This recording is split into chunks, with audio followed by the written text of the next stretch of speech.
Semua murid menunjukkan perhatian di tengah dewan. Sila beri laluan untuk semua murid.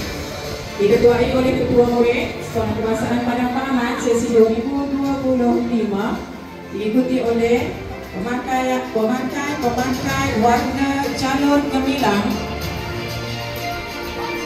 diikuti oleh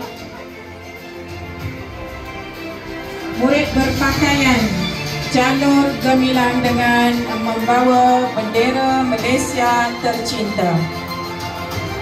Majlis mempersilakan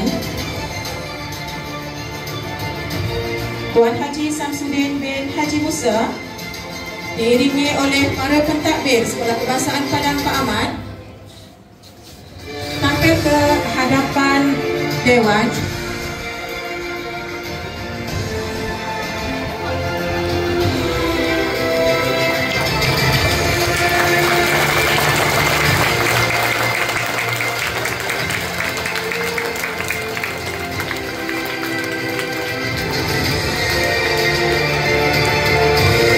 Saksikan pemakaian lencana jalur gemilang kepada Ketua Murid Sekolah Kebangsaan Padang Pak Aman, Adik Muhammad Firas Amjad bin Muhammad Zanul.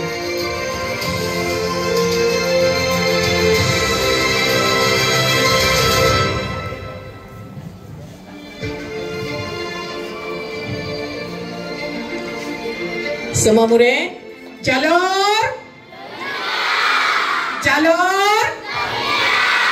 cinta Malaysia, cinta Malaysia. Majlis mengucapkan ribuan terima kasih atas